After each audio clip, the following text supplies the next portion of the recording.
Bonjour à tous. Paracha de cette semaine, la paracha Tzav. Pas seulement la paracha Tzav, c'est aussi le Shabbat Agadol.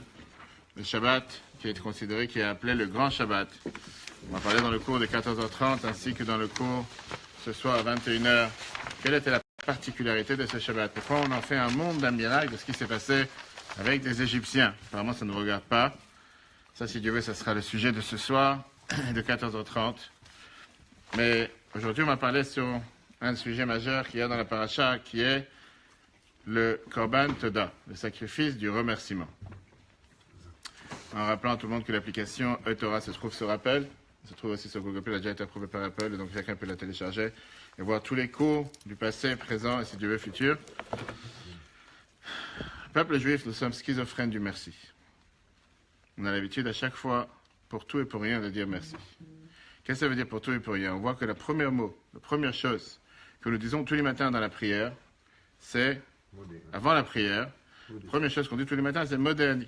La prière, elle commence par quoi? Odul Hashem Kiruvishma. D'accord? Le peuple juif, il est aussi appelé Yehudim. Qu'est-ce que ça veut dire Yehudim? Juif. Yehudim, ça vient du mot, sur le mot Yehuda, qui venait, que Léa, quand elle a nommé son fils, elle a dit, il n'y a pas un modèle Hashem. Maintenant, je vais remercier Dieu. Et donc, en deux mots, c'est le mot qui revient souvent dans la tefila, c'est ce qu'on va voir aujourd'hui. À part le fait que c'est le terme de reconnaissance, d'être reconnaissant, de dire merci. Mais c'est ce qui donne la valeur à toutes nos actions et à tous nos efforts. On voit que la Torah donne une énorme importance, soit au devoir de dire merci, merci à Dieu, soit à n'importe quelle chose qui nous fait du bien, soit dire merci aux animaux, dire merci aux plantes, dire merci à la terre. On voit comment la Torah, elle est schizophrène du merci. Et la question qui est demandée, c'est ce qu'on va voir aujourd'hui ensemble. Pourquoi? Pourquoi tellement de fois dire merci? Aujourd'hui, les cours, on va voir trois sujets. Premièrement, l'importance d'être reconnaissant. L'importance de remercier, tout d'abord remercier Dieu, envers le bien que Dieu fait avec chacun d'entre nous. L'importance de remercier tout le monde, remercier, être reconnaissant envers tout le bien qui nous arrive sur terre. Et pourquoi c'est important de dire merci même à des plantes, même à la terre?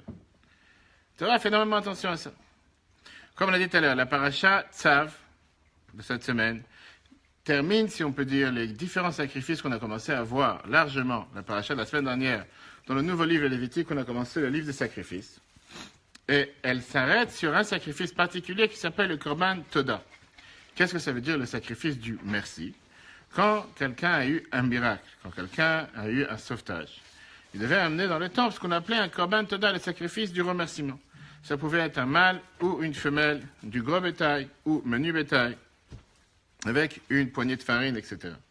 Si on veut rajouter la parenthèse, on veut ouvrir la parenthèse, le Korban Toda faisait partie des Korban Shlamim, qu'on a vu la semaine dernière. Korban Shlamim, ça fait partie de ce groupe de sacrifices qu'on amenait dans le temple, pas parce qu'on a fait une faute ou parce qu'on devait quoi que ce soit, mais juste parce que quelqu'un il avait la volonté et le vouloir de dire merci. Pas pour demander pardon sur une faute ou réparer quoi que ce soit. C'est la raison pour laquelle c'est appelé Shlamim. Pourquoi? Shlamim vient du mot Shalom, qui veut dire faire la paix entre Dieu et ce monde. Alors que les sacrifices qu'on amenait après une faute, si on peut dire, c'était les sacrifices qui venaient après le fait qu'on a renvoyé la divinité sur terre, parce que quelqu'un qui a fait une faute, par définition, a fait quelque chose de mal, donc il a repoussé la divinité sur terre. En d'autres mots, ces sacrifices, c'était des sacrifices qui faisaient la paix entre les Kohanim, les prêtres et le peuple juif, du fait qu'ils étaient partagés. La viande était partagée entre les prêtres et à qui ça appartenait cette viande, alors que les sacrifices qu'on amenait sur une faute, en général, il n'y avait rien qui revenait en contrepartie au propriétaire de l'animal. Tout était divisé entre le misbéach, l'autel, et les Kohanim, les prêtres. Donc le Korban Toda fait partie des sacrifices qui rentrent dans le groupe des Korban Shlamim. Regardons le texte. Chapitre 7, verset 11, Parashat Tzav, Vezot Torah Zevach Shlamim, sacrifice de reconnaissance. Ceci est la règle du sacrifice de paix qu'on offrira à l'Éternel. Si c'est par reconnaissance qu'on l'offre, on offrira avec le sacrifice de remerciement des miches azim pétris à l'huile, des galettes azim enduites d'huile et des pains de fleurs de farine ébouillantés mélangés à l'huile. On aurait pu dire que c'était un sacrifice qui a été fait pour les Tunisiens. Pourquoi? Parce qu'il y a énormément d'huile. Peut-être qu'il y a des Marocains qui vont se reconnaître. En tout cas, ça c'était ce qu'on faisait à l'époque. Aujourd'hui, on ne peut plus amener un sacrifice puisqu'on n'a pas le temple. Les Chachamim ont demandé de faire à la place une bracha particulière qui est connue contre la bracha Agomel. Qu'est-ce que ça veut dire Agomel?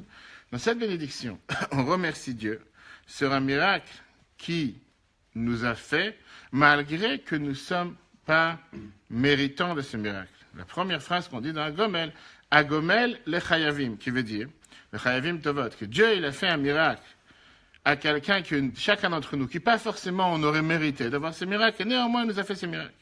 Cette bracha, on a l'habitude de la dire en face de 10 personnes, de 10 juifs. En général, on a l'habitude de la dire après qu'on est monté à la Torah, s'il y a des juifs qui répondent Amen. Et en général, tout celui qui est présent, il a l'habitude de répondre Mishegmar Chatov ou Igmar Chatov. C'est là celui qui t'a fait du bien, qui fasse du bien éternel à tous, etc. La question qui est demandée. Dans quel cas on doit amener un sacrifice de Toda, un sacrifice de remerciement? Et dans quel cas on doit faire aujourd'hui la bénédiction d'Agomel, qui veut dire la bénédiction de être reconnaissant? Est-ce qu'on sait dans quel mot tout cela est allusionné? On sait que les différents cas dans lesquels on devait amener le Korban Toda dans le temps du Mikdash et du Temple, et la raison pour laquelle aujourd'hui nous avons le devoir de dire merci, il y en a 4, et ils sont allusionnés dans un seul mot qui est le mot Chaim. Chaim qui veut dire la vie. Ce mot inclut les 4 cas dans lesquels nous avons le devoir d'amener le sacrifice de Toda. Regardons le Shulchan Aruch. Le tour, Siman 219, Loa Birkat Hanenim, Arba Tzrichim Leodot, 4 personnes doivent remercier, ou le Varer Birkat Agomel, et dire la bracha du Gomel. Et c'est quoi ces 4 personnes? 4 personnes doivent remercier et faire la bénédiction du Gomel qui accorde des bienfaits. Premièrement, celui qui a voyagé en mer et en son revenu. Par exemple, aujourd'hui, celui qui prend l'avion sur la mer, sur l'Atlantique, ou sur le Pacifique, ce qu'il veut. Mais quand, par exemple, on prend l'avion et on ne vole pas sur la mer, beaucoup de décisionnaires disent qu'on n'a pas besoin de faire un Gomel. Deuxièmement, ceux qui marchent dans le désert et sont arrivés en ville, comme en Seine-et-Marne, je ne sais pas si c'est considéré un désert. Troisièmement, celui qui a été malade, et entre parenthèses en danger, pas celui qui avait la grippe ou la fièvre ou qui s'est mis en arrêt maladie, mais quelqu'un qui était vraiment malade, une grave maladie et qui l'a guéri. Quatrièmement, celui qui a été captif en prison pour des sujets de vie ou de mort et en est sorti, ou pour des sujets financiers et a été mis au fer. Il existe un moyen mnémotechnique pour se rappeler. Tous les vivants, le mot chaim, te remercieront. Ça inclut le chet, cholé, malade, yud, yisurim, les souffrances, yud, yam, la mer, mem, midbar, le désert. Voilà les 4 éléments dans lesquels le Shulchan Aruch nous dit qu'on a le devoir aujourd'hui de faire cette bracha d'Agomel, qui veut dire d'être reconnaissant et de remercier. Aujourd'hui, on a aussi l'habitude de faire un Gomel pour des autres miracles qu'on a pu avoir. Quelqu'un qui a été sauvé d'un accident de voiture, quelqu'un qui a un mur est tombé sur sa tête, ou un mur de la maison qui est tombé, qu'il s'en est sorti bien. On a l'habitude en général de faire un Gomel dans les 3 jours de l'événement, et a posteriori, on peut faire aussi un Gomel pendant les 30 jours qui suivent. Il y a plusieurs lois dans un Gomel. Premièrement, on sait que les femmes ont l'habitude aussi de faire un Gomel. Ça serait bien qu'ils réunissent 10 hommes et qu'ils fassent la bracha à voix haute, que les hommes puissent répondre Amen. Dans le Shulchan Aruch, c'est écrit qu'une femme qui a accouché a l'habitude aussi de faire un Gomel. Il y en a qui n'ont pas l'habitude de le faire, comme chez Chabad, c'est pas une coutume que les femmes font un Gomel. Et il y en a qui ont l'habitude de le faire si c'était un cas particulier ou un accouchement qui a eu avec des complications et qu'on s'est bien sorti. Comme on l'a dit tout à l'heure, quand on survole la mer, c'est pas quelqu'un qui va aujourd'hui à la Côte d'Azur ou qui va à Deauville, qui prend un bateau pour s'amuser, qu'il doit faire un Gomel et qui revient. On parle de quelqu'un qui a traversé la mer, comme par exemple survoler la mer. À ce moment-là, on a l'habitude de faire un Gomel. En général, chacun demandera à son rave qu'est-ce qu'on fait. Chez Chabad, par exemple, comme je l'ai dit tout à l'heure, on fait un Gomel quand on prend un avion, seulement quand on passe la mer. Si tu passes d'un terrain à un terrain vide, par exemple en Europe, où il n'y a pas de mer entre un pays et un autre, pas forcément on fait un Gomel. Hein? Ça, c'est par rapport à Tulat Eder. Ok, on verra après. Et donc, les gens peuvent parler par rapport aux différents miracles qu'ils ont eus et la raison pour laquelle ils ont eu la chance de dire un Gomel sur terre. Le Rabbi nous dit que si on fait attention à ces 4 éléments qu'on vient de voir, les 3 d'entre eux sont passés avec le peuple juif une fois qu'ils sont sortis d'Égypte. D'abord, ils ont traversé la mer. Après ça, ils ont traîné dans le désert. Après ça, ils ont été considérés emprisonnés dans le désert pendant 40 ans. 40 ans qu'ils étaient dans le désert. Et automatiquement, on voit qu'eux, ils ont passé les 3 éléments, parmi les 4, qu'ils avaient le devoir de faire un Gomel. Dans le temple, où il y avait une mitzvah particulière pour être reconnaissant. Et c'était la mitzvah d'amener les bikurim. Qu'est-ce que c'était les bikurim? Les prémices qu'on a bien dans le temple. Des nouveaux fruits qui sont poussés sur l'arbre d'une personne. Le fait que quelqu'un il a eu une nouvelle récolte, il avait le devoir de les amener au temple, il avait le devoir, on voit dans la paracha Kitavo, de venir et dire une bénédiction, une prière particulière pour remercier Dieu pour les miracles qu'il a eus. Ça, c'est, on va dire, en cas spéciaux. C'est pas tous les jours qu'on prend l'avion, c'est pas tous les jours qu'on traverse la mer, c'est pas tous les jours qu'on traverse le désert, c'est pas tous les jours que quelqu'un guérit d'une maladie, pas tous les jours qu'une femme accouche, et c'est pas tous les jours que quelqu'un il sort de prison, etc., etc. Mais on va voir qu'à part ce point-là, il y a aussi, les Chachamim ont demandé au peuple, à chacun d'entre nous, de remercier Dieu sur tout le bien qu'il fait avec nous. Comme on l'a dit tout à l'heure, la première bracha qu'on fait, première phrase qu'on dit tous les matins, Modéani. Qu'est-ce que ça veut dire Modéani? Je suis reconnaissant pour le fait que tu m'as rendu mon âme dans moi. Après, ça, on a l'habitude de faire environ une vingtaine de bénédictions tous les matins, qu'on répète tous les matins, dans lesquelles on voit encore une fois le devoir de remercier Dieu sur le fait qu'on s'est levé, qu'on a ouvert les yeux, qu'on a de quoi s'habiller, qu'on a tout ce qu'on a besoin, qu'on a la force pour se mettre debout, qu'on a la force de marcher. Et tout ça, c'est des bénédictions qu'on répète tous les matins. Et à travers, tout le long de la journée, on remercie Dieu sur le manger qu'il nous a donné, sur les mitzvot qu'il nous a donné. David Amelech, le roi David, a fixé de faire 100 bénédictions par jour. Mais à Brachot B'chol Yom, le devoir de dire 100 bénédictions par jour. Pourquoi 100? Parce qu'il a eu un épisode malheureux dans sa vie, dans lequel il y avait 100 personnes qui mouraient chaque jour. Et David Amelech, il a compris, le roi David a compris par le souffle divin qu'il devait organiser un contrepartie de créer le devoir de dire 100 bénédictions par jour. Et les Chachamim, les sages à l'époque, ont trouvé une allusion dans ce qui est écrit dans la Torah. Ve'ata Israël, et toi, le peuple juif, ma Hashem Elokecha shoel meimach. Qu'est-ce que Dieu demande de toi? Ils te disent, al tikrei ma elamea. Ne lis pas le mot ma, qu'est-ce que? Mais à la place, lis mea, qui veut dire 100. Et donc les Chachamim, ils ont donné une énorme importance à cette coutume de réciter 100 bénédictions par jour. Aujourd'hui, c'est très facile, on a le décompte dans Shulchan Aruch. Si vous voulez, on verra après. Si quelqu'un, il fait toutes les bénédictions le matin, les 18 bénédictions qu'on fait tous les matins, après il fait les 3 Amidot tous les jours, 3 fois 18, et après ça, il fait Birkat Amazon, et après ça, les autres bénédictions qui répondent à Chazarat Hachat, la répétition de l'Amida, etc. Très rapidement, il réussit à faire 100 bénédictions. La question ne se pose pas tous les jours, la question se pose Shabbat. Puisque Shabbat, on sait qu'on a plusieurs bénédictions en moins, puis du fait que la Hamida est beaucoup plus courte, on n'a pas les 18 bénédictions, on n'en a que 7, même si on a Moussaf qu'on rajoute. C'est pour ça que les Chachamim nous ont dit que Shabbat, il nous manque beaucoup de bénédictions. C'est pour ça que les gens, ils rajoutent du manger Shabbat, ils rajoutent des plats, etc. Et quand tu réponds Amen à toutes les bénédictions des gens qui montent à la Torah, il y a en général 8 montées, plus si des gens ils rajoutent des autres montées, on peut arriver plus ou moins à 100 bénédictions. Ok. Calcul exact. Tu vois le calcul tout de suite? 57 bénédictions dans les 3 Shemona Esrei. On a dit tout à l'heure 3 fois 18. Ça fait 57. Pourquoi 57? Pourquoi 57? Pourquoi 56? 3 fois 18, ça fait 56, ça fait 54. 3 fois 18 fait 50. C'est quoi les 3? Les 3, c'est qu'on a rajouté. On sait très bien qu'aujourd'hui, si vous regardez la Hamida, on n'a pas 18 bénédictions, on en a 19. Il y en a une qui a été rajoutée, Velamal Shinim. Tous ceux qui rapportaient du mal, tous ceux qui rapportaient, etc. Donc, en tout cas, on en a déjà 57. Après, on a 2 bénédictions avant le schéma du soir et 3 après le schéma du soir. Ça fait encore 5. Dans le repas du soir, on a 8 bénédictions, Anatilat Yadayim, Amotzi, les 4 bénédictions du Birkat Amazon, celui qui va faire Zimoun, c'est la totale. Avant et après, ça fait déjà 70. On fait la bénédiction avant de dormir, à Mapil, on demande à Dieu de nous rendre notre âme dans le matin. Le matin, on se lève, Anatilat Yadayim le matin, Asher Yatzar, et le Kain et Shema, la première des 18 bénédictions, ça fait déjà 74. Les 15 bénédictions qu'on fait le matin, dès qu'on se lève, comme on vient de dire, qu'on remercie de se habiller, de se mettre debout, de marcher, etc., ça fait encore, on a dit 74 et 15, ça fait 89. Après, on a les 3 bénédictions sur Birkat Torah, les 2 bénédictions sur les Tfilin, une des Tzitzit, Baruch Shema, Ishtabach, les 2 bénédictions avant le Shema, après le Shema, égale 100. Facile. Facile.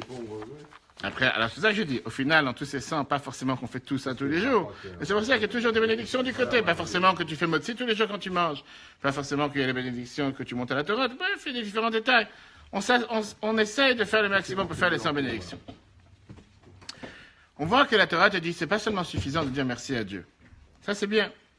On voit que la Torah donne un accent important sur le devoir de dire merci à chacun. à tous. Pas seulement à Marie envers sa femme envers son mari, mais de dire merci à tout le monde. On voit que la Torah te demande de dire merci pour n'importe quelle chose qui t'a fait du bien. Même les animaux et même la terre. On va tout de suite voir que la Torah considère que c'est une qualité suprême, le devoir de dire merci. Et c'est un tel trait de caractère auquel on doit s'habituer et on doit le faire envers chaque chose. D'abord envers un homme. On voit que Dieu s'est montré à Moshe. Dieu s'est montré à Moshe dans le buisson ardent qui ne se consumait pas. Et il lui a dit d'aller libérer le peuple juif, sortir le peuple juif d'Égypte. Qu'est-ce qui se passe? La Torah nous dit qu'à la place que Moshe il a directement en Égypte pour remplir la mission de Dieu, il est parti voir d'abord la maison de son beau-père, Yitro. Il lui a demandé la permission de pouvoir aller en Égypte. Et seulement après que Yitro lui a dit « Lech le shalom, va en paix, je te donne la bénédiction pour la route », là il est parti. La Torah demande, je ne comprends pas. Dieu ne lui a pas dit d'aller se prendre conseil chez son beau-père. Et chaque jour qu'il aurait pu perdre du temps sur la route en allant chez son beau-père, il y avait encore des enfants juifs qui mouraient en Égypte et les peuples juifs étaient en train de souffrir. Comment Moshe s'est permis de dévier de la route, si on peut dire, à la place d'aller directement comme Dieu lui a demandé? Il a décidé d'abord de passer par la maison de son beau-père. Vient le Midrash. Le Midrash, en trouve, nous dit que Moshe, il savait qu'il ne pouvait pas aller en Égypte sans demander permission de Yitro. Pourquoi? Parce que quand il s'est enfui d'Égypte, une fois qu'il avait tué l'Égyptien, le seul qui lui a ouvert la porte et qui l'a accueilli chez lui à la maison, c'était Yitro. Il a dit, je suis redevable envers Yitro du fait qu'il m'a sauvé la vie pour me cacher.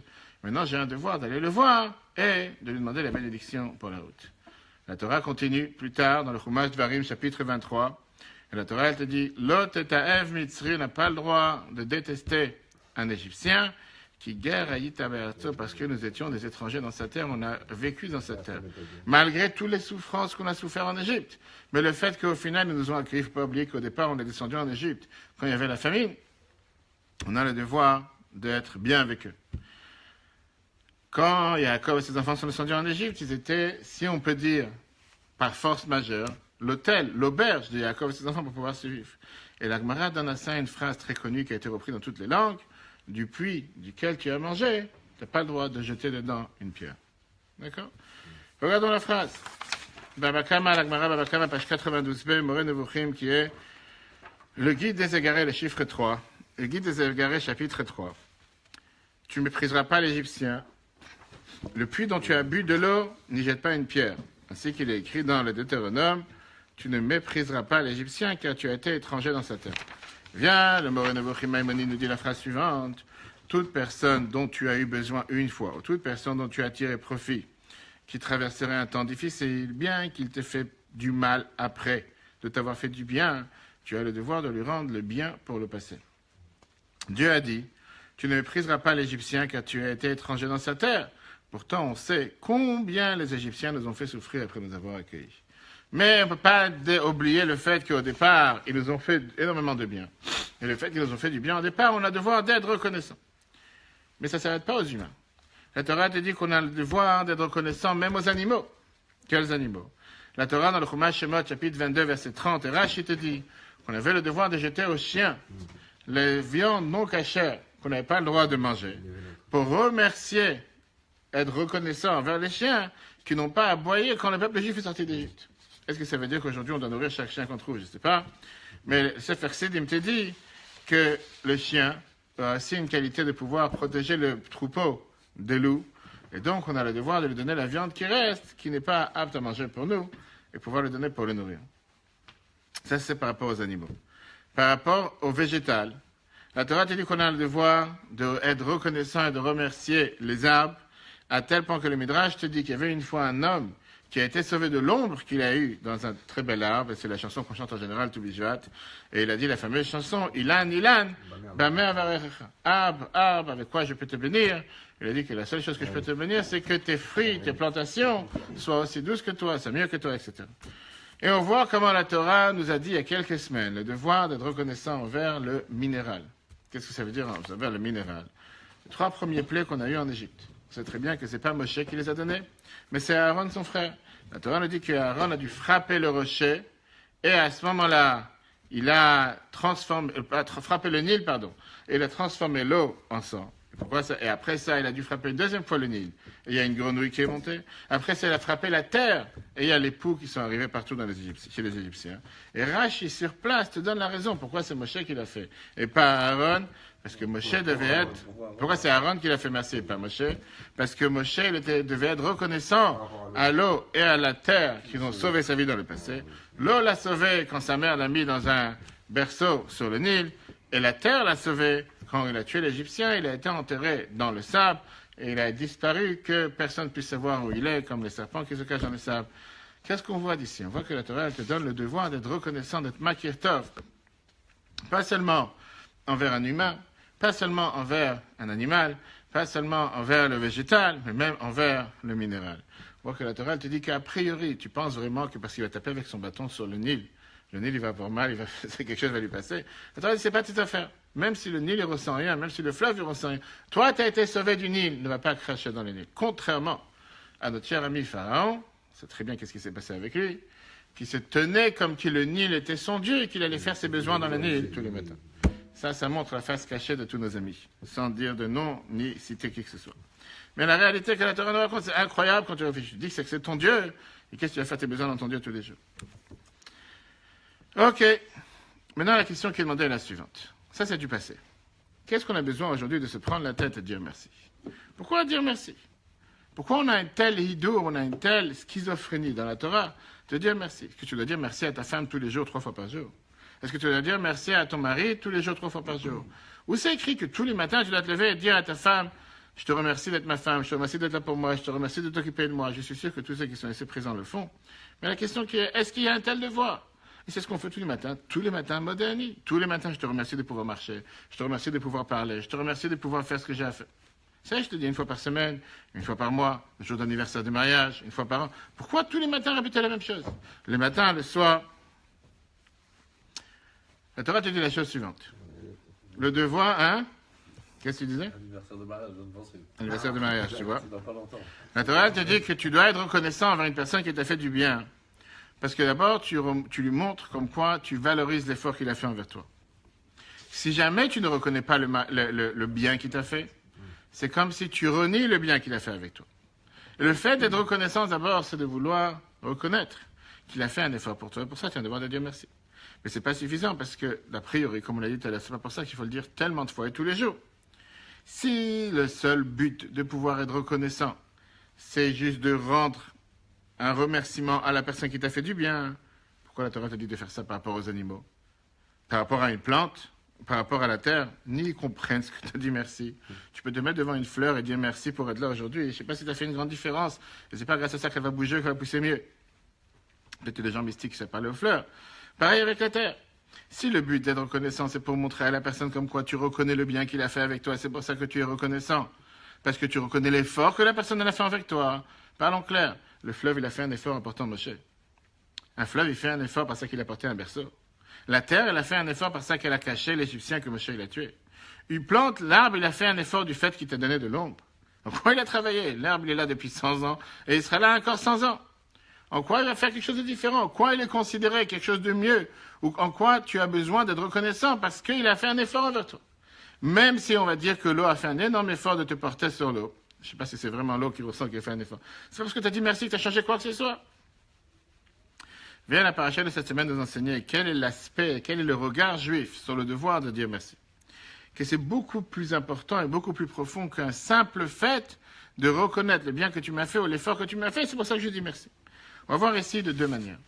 Première chose, quelqu'un qui par nature est reconnaissant de manière régulière, il arrivera plus rapidement à avoir et développer un amour envers Dieu. Une histoire qu'il racontait sur le Rav de Kharkov. Une fois, on lui a demandé la question suivante. Comment il va? Il a dit, grâce à Dieu, j'ai aucun argument, j'ai aucune critique, tout va bien. Parce que si jamais j'attends que Dieu n'ait aucune critique et aucune plainte contre moi, comment je peux me permettre que moi j'ai des plaintes et des critiques envers Dieu? Si quelqu'un va commencer à dire, tout va bien, mais il neige, mais il y a tel problème, Dieu va le dire en contrepartie. Moi aussi, je vais dire ce que j'ai avec toi. Je préfère rien avoir, aucune dépense, pas sur ma critique, aucune plainte, aucun argument, tout va bien et on avance, il n'y a rien à dire. Si quelqu'un a l'habitude, il s'habitue à reconnaître le bien qui est fait avec lui, à plus forte raison qu'on doit s'habituer à reconnaître le bien que Dieu fait avec nous. Pas seulement le bien que Dieu a fait avec nous, Dieu nous a donné des mains, des pieds, une bouche, des yeux qui fonctionnent comme il faut, une femme, des enfants, la panassa. De l'autre côté, à l'inverse, si quelqu'un il dénigre, si quelqu'un il ignore, si quelqu'un il donne pas d'importance aux bien de choses qui sont passées avec lui, que ce soit la terre, que ce soit les plantes. Rien qu'hier, il y avait une vidéo qui tournait sur Internet, malheureusement, avec certains terroristes à côté en Israël qui traînaient un âne qui est accroché à leur voiture et qui l'ont fait voyager comme ça pendant des kilomètres et des kilomètres à la route 60, qui n'avait aucune pitié, même pour un animal. Et en règle générale, quelqu'un qui n'a pas de reconnaissance envers un animal qu'il utilise, ou il n'a pas de remerciement envers un animal, on voit comment après il se comporte avec les humains. La Torah vient et te dit que le fait que tu es reconnaissant, le fait que tu n'es pas comme quelqu'un qui dénigre et qui rabaisse les bontés qu'on a fait avec toi, que ce soit la terre, que ce soit les plantes, et à plus forte raison les humains, il finira par se comporter mal envers Dieu. Parce que si tu n'es pas valorisant envers ce qu'on t'a donné, pourquoi tu vas valoriser Dieu? Pourquoi tu vas aimer Dieu? De la même manière que tu n'es pas capable de dire merci à un être humain qui t'a rendu service, tu n'es pas capable de dire merci à une plante, à un minéral, à un végétal. Pourquoi tu dirais merci à Dieu? Et ça, c'est la raison que le Sefer HaChinuch, qui est le livre qui vient nous expliquer les bases et les fondements de chaque mitzvah, nous donne sur la mitzvah de Kibud Av Va'em, qui veut dire respecter les parents. Comme le SMAG, il vient et nous explique la fameuse question, comment on peut arriver à aimer Dieu? Comment tu peux dire chaque matin dans la prière, Ve'ahavta et Hashem Elokecha, tu aimeras Dieu ton Dieu? Tu te dis comment la Torah peut venir te donner un devoir. Ve'ahavta c'est mitzvah, tu dois aimer Dieu. Et il te dit que comment on arrive à aimer Dieu? Par ça que tu réfléchis aux bontés et aux bonnes choses que Dieu il a fait envers toi. Et grâce à ça, tu vas pouvoir aimer Dieu. Regardons comment il explique le Sefer HaChinuch. Commandement 27, le Sefer Mitzvot Gadol, le SMAG, commandement positif numéro 3. Lorsqu'il implantera ce trait de caractère dans son âme, il en résultera de reconnaître le bienfait de Dieu, béni soit-il, qui est à son origine et à celle de tous ses ancêtres jusqu'au premier homme. Il a fait naître, il a subvenu à ses besoins tous ses jours, l'a élevé sur sa position dans la plénitude de ses membres, lui a donné une âme dotée de savoir et d'intellect. Il mesurera alors dans sa pensée combien il lui faut faire attention au service de Dieu. Il pensera dans son cœur aux bienfaits que Dieu lui a fait, qu'il a créé à partir d'une goutte putride, qu'il a doté de sagesse, il a fait avec des yeux pour contempler de voir, des paupières pour fermer les yeux et dormir, les oreilles pour l'ouïe, le nez pour sentir et faire sortir l'humidité de la tête, la bouche pour la nourriture et pour parler, les dents pour mâcher la nourriture, la langue pour pétrir la nourriture et pour articuler la parole, la gorge et l'œsophage pour avaler la nourriture et la boisson, et ainsi sont détaillées 35 parties du corps de l'homme pour lesquelles il serait juste de ramasser Dieu. Et si quelqu'un veut pour regarder dans le Sefer HaChinuch et voir comment on ne s'imagine pas, c'est des choses qu'on prend qui sont tout à fait normales.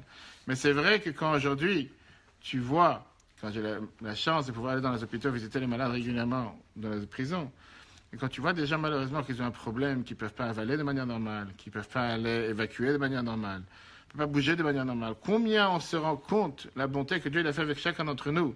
D'abord d'avoir créé un corps si complexe, avec cette machine qui est tellement merveilleuse et qui fonctionne de manière tellement parfaite, mais combien on doit être reconnaissant? Ça, c'est point numéro 1, pourquoi on doit être reconnaissant. Reconnaissant envers qui que ce soit t'amènera à être reconnaissant envers Dieu. Mais il y a ici un deuxième point, qui est un point encore plus important. Quelqu'un qui est reconnaissant, ça lui amène une joie de vivre. Quelqu'un qui sait être reconnaissant, il finit par être joyeux. C'est important pour la personne elle-même, parce que le fait que tu es reconnaissant, automatiquement, ça t'entraîne à reconnaître le bien qui a été fait avec toi. Quand tu dis merci à quelqu'un qui t'a accepté en te donnant un poste de travail, tout d'un coup, tu te rends compte qu'il y a quelque chose de bien qui s'est passé avec toi. Si tu dis pas merci, et tu ne sais pas être reconnaissant envers les bonnes choses qui t'ont arrivé, automatiquement, tu vas finir par perdre la volonté de vivre, la volonté de joie de vivre, et tu vas être totalement, tout est mal, tout est noir. Et on voit en général des gens qui se lamentent, qui se plaignent à la fin des journées, ils ont du mal à dire merci. Ils prennent tout au noir, tout va pas, tout il y a quelque chose qui est bizarre. Pareil envers Dieu. Quand tu dis Modéani chaque matin avec concentration, tout d'un coup, tu réalises qu'il y a quelque chose de bien qui vient de se passer aujourd'hui. L'Aneshama, Dieu t'a rendu ton Neshama. Aujourd'hui, ça commence une nouvelle journée. Tu n'aurais pu ne pas commencer. Que Dieu nous en préserve. Pareil, quand tu dis, je remercie Dieu de m'avoir donné les yeux pour pouvoir ouvrir les yeux, d'avoir habillé les gens qui n'ont pas d'habits. Ça, c'est la raison pourquoi la Torah demande de le faire et le faire au début de la journée. Quand tu commences la journée de telle manière, tu sautes et tu danses de joie. Et tu es joyeux toute la journée. Regardons ce que la Bible nous dit en 86. Le sens profond du besoin de sentiment de gratitude, la reconnaissance même a une grande joie. La notion de reconnaissance est une conséquence du fait qu'on lui donne quelque chose de bien qui engendre la joie. Et a fortiori, lorsque la reconnaissance vient par le fait que tu aies ramené en moi mon âme, la chose la plus importante et fondamentale pour toute créature, on comprend, et c'est évident, la grandeur de la joie pour cette chose. Après cela, on continue en disant toutes les bénédictions du matin, car tous les concepts de bénédiction et de louange sont liés à celui de la joie. Il y a une bénédiction qu'on a l'habitude de dire tous les matins. Et ça, c'est la bénédiction qu'on dit chez là à Saint-Négoï que Dieu ne m'a pas fait non-juif. Et ça a été une bénédiction qui a toujours été répétée, malheureusement, par nos ennemis. Voilà comment le peuple juif est raciste, voilà comment on n'a pas l'habitude. On a l'habitude de remercier le bon Dieu de m'avoir créé, faire partie du peuple juif et de ne pas être non-juif. L'explication de cette bénédiction est très simple. Rabbi Levi Yitzhak me dit, une fois, on l'a rencontré un matin en train de danser de joie, il est tellement joyeux. Il a dit, je remercie Dieu de ne m'a pas fait de non-juif. Pourquoi? Pas parce que les non-juifs sont une race inférieure, une sorte inférieure, un groupe inférieur. Bien au contraire, ce sont des personnes que Dieu a créées, des créatures de Dieu. Sauf une différence avec le peuple juif du fait qu'ils n'ont pas les 613 commandements. Et le fait qu'ils n'ont pas les 613 commandements, en tant que juif qui a le devoir de faire 613 commandements, remercier Dieu d'avoir cette possibilité de pouvoir faire les commandements qu'eux n'ont pas. C'est pour ça qu'on est content. La même. On n'est pas vendu chez un Sani Yehoudi. Alors, encore une fois, parce que d'abord c'est une très bonne question. Deuxièmement, c'est pas la seule bénédiction. On a trois critères. D'abord, chez Hasani Goy, chez Hasani Aved, et chez Hasani Isha, qui ne m'a pas fait non-juif, qui ne m'a pas fait esclave et qui ne m'a pas fait femme. Et il n'y a aucune corrélation entre les trois, sauf le fait que les trois ont certains commandements qu'ils ne doivent pas faire. On sait très bien qu'un non-juif ne fait pas les 613 commandements, il a seulement 7 commandements, les 7 lois de Noach. On sait très bien que les esclaves à l'époque n'avaient pas le devoir de faire la majorité des commandements puisqu'ils étaient obligés d'être au service de leur patron.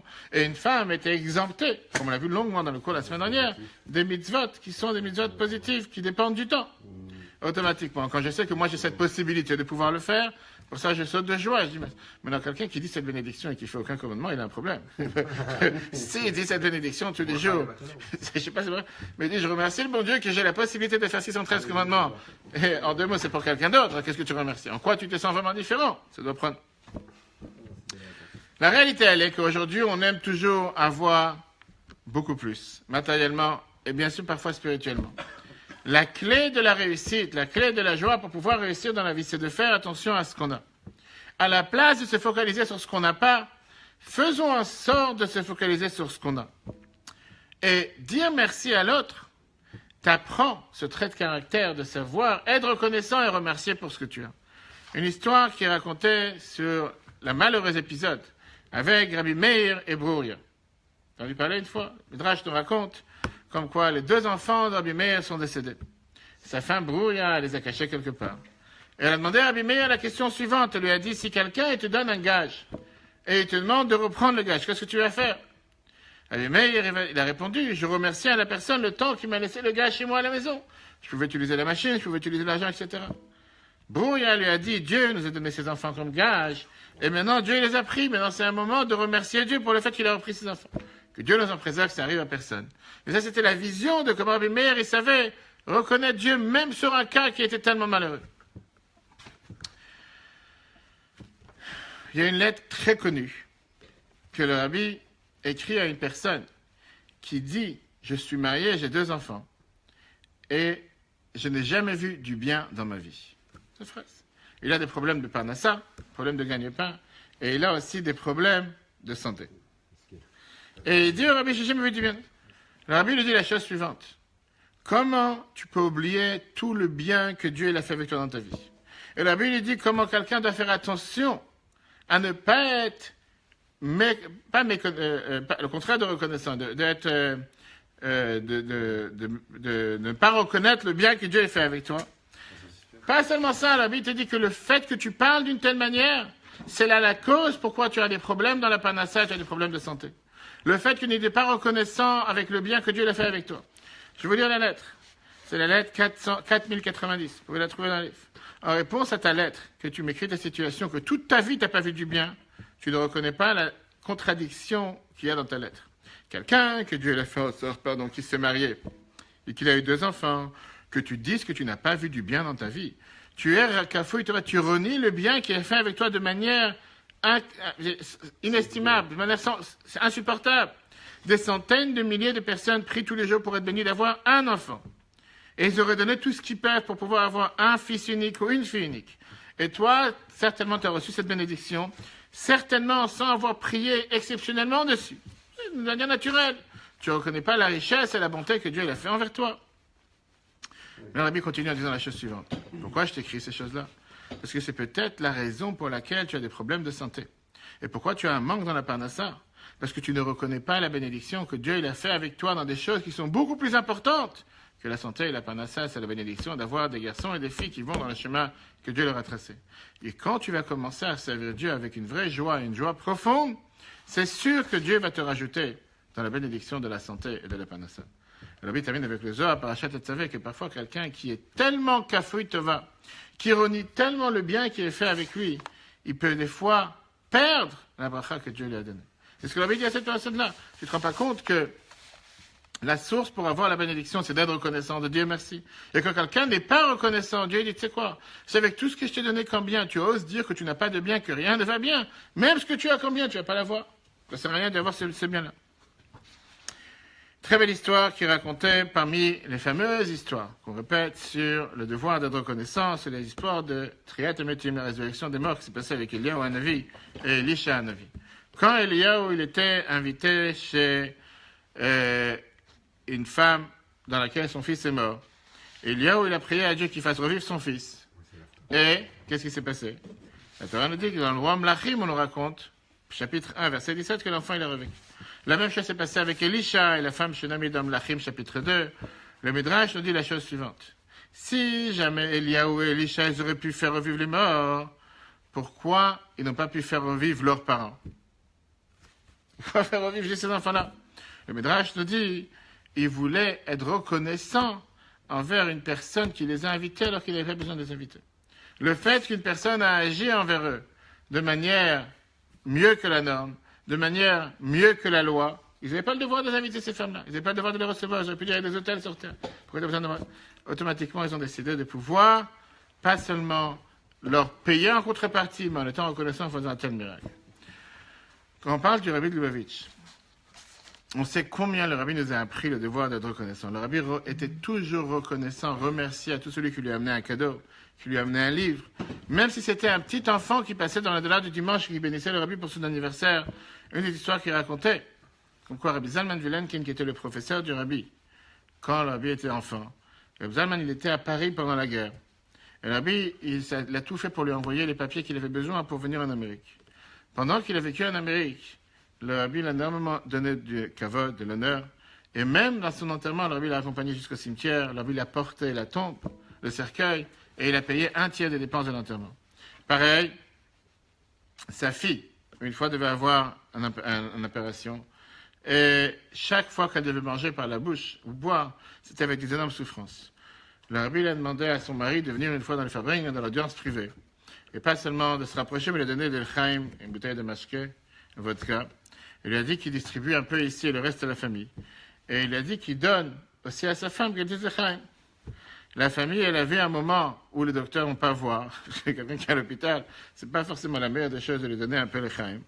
Et elle a pu boire le chaim sans avoir de souffrance par la gorge, alors que chaque fois c'était énormément de souffrance. Quand elle a vu ça, elle a demandé au docteur de pouvoir arrêter de manger par la sonde. Elle avait commencé à manger par la bouche. Elle a vu qu'à partir de ça, elle a totalement guéri. Mais on voit combien d'histoires la Torah nous raconte sur le devoir d'être reconnaissant. Voilà, chers amis, la raison pourquoi on voit ici à la fin dans les phrases Akarat Tova Mevial Avat Hashem. Parce que quelqu'un il est reconnaissant envers Dieu, ça l'amène l'amour de Dieu. V'chem Mevial et Simcha, ça t'amène la joie. Pourquoi? Ki madgisha et atov sheyesh la'adam. Ça te fait accentuer le fait que tu as du bonheur et que Dieu a fait du bien avec toi. Et donc la conclusion, le Hodot Chol Adam, on doit être reconnaissant envers chaque être. Al-Kol Davar She'oseh Ba'avorenu, toutes bonnes choses qu'il a fait pour nous. Ou Bifrat, et surtout le Hodot Lachem L'Chazada Vimanu, de remercier Dieu sur tous les bienfaits, sur tous les bonheurs qu'il a fait envers nous. Et quand on apprend à être reconnaissant, même si on est reconnaissant 100 fois par jour, on mérite que Dieu nous rajoute dans la bénédiction, pas seulement qu'on garde les bénédictions qu'on a, mais d'avoir encore plus de bénédictions. Et donc, en cette période de préparation à Pessah, tous ceux qui sont mariés, qui ont la chance d'avoir des femmes, d'abord être reconnaissant d'avoir une femme, et surtout être reconnaissant que certaines personnes font le ménage à la maison. Et c'est pas écrit nulle part que c'est la femme qui doit le faire, le mari aussi peut faire le ménage. comme on dit à chaque fois que le chametz, c'est pas la poussière, les enfants, c'est pas l'année pascal, comme on a l'habitude de dire. On a un devoir de faire le ménage préparé à Pessah, mais n'est pas oublier que la femme n'est pas une serpillère qui doit venir le soir arriver par terre, le soir du Seder sans plus aucune force, tellement écœurée de ce qu'elle devait astiquer vers la peinture sur le plafond ou les repousser des armoires qu'on n'a pas bougé toute l'année. Mais comme on en profite pour faire le ménage, on met ça sur le dos de la religion. Ne pas confondre entre faire le ménage et préparer pour Pessah, enlever l'endroit où le Hametz se trouve, comme on aura longuement le temps d'en parler si Dieu veut la semaine prochaine. Très bonne journée à tous. Le cours sera en replay sur l'application eTorah, Apple et Google dans quelques heures. Prochain cours à 14h30, on verra l'explication de pourquoi Shabbat Hagadol. Pourquoi cette particularité, pourquoi on fête un tellement grand miracle du fait que quelque chose s'est passé avec les Égyptiens entre eux. Si Dieu veut ce soir, on verra le rapport avec la tchouva, la force de la tchouva de pouvoir renverser une situation qui était incapable d'être renversée. Le peuple juif ne pouvait pas quitter l'Égypte. On était totalement enfermés. Comment on a pu tout renverser à 180 degrés? Si Dieu veut le prochain cours 14h30 et ce soir à 21h. Très bonne journée à tous et à la semaine prochaine.